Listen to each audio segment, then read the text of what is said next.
अस्सलाम वालेकुम, आदाब। मैं हूं जय। न्यूज़ अपडेट्स में आपका इस्तकबाल है। चलिए बढ़ते हैं आज के न्यूज़ अपडेट्स पर। यूक्रेन जंग को लेकर इंटरनेशनल कोर्ट में सुनवाई शुरू। रूस ने दूसरी बार सीज फायर का ऐलान किया। मुर्शिदाबाद में बीएसएफ के जवानों ने एक दूसरे को गोली मारी, दोनों की मौत। एक दिन पहले अमृतसर से भी ऐसा ही वाकया सामने आया था। पीएम मोदी ने यूक्रेनी सदर ज़ेलेंस्की से 35 मिनट और रूसी सदर पुतिन से 50 मिनट तक बात की। हिंदुस्तानियों के इफ्ला पर जोर दिया। माइक्रोसॉफ्ट का सबसे बड़ा डेटा सेंटर हैदराबाद में 15,000 करोड़ की लागत से कायम किया जाएगा।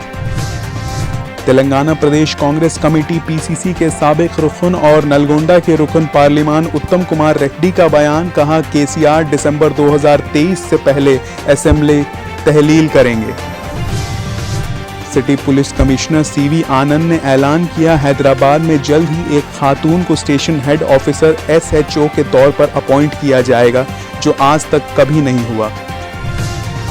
24 घंटों के अंदर दूसरा फिलिस्तीनी नौजवान इजरायली फौज की गोली का निशाना बन गया। हालिया महीनों में दर्जनों फिलिस्तीनियों को इजरायली फोर्स ने मुबीना तौर पर छुरा घोंपने या हमला करने की कोशिश करने के इल्जाम में हलाक किया है। अनुपम खेर 67 साल के हो गए। 500 से ज्यादा फिल्मों में काम कर चुके हैं। अनुपम खेर 405 करोड़ का नेटवर्क, हर महीने कमाते हैं 3 करोड़ रुपए।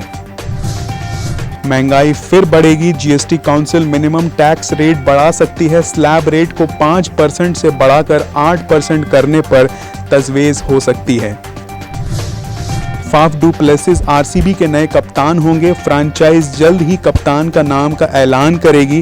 कोहली ने भी दी फाफ के नाम को मंजूरी। न्यूज़ अपडेट में आज के लिए बस इतना ही। मुझे दीजिए इजाज़त। अल्लाह हाफ़िज़।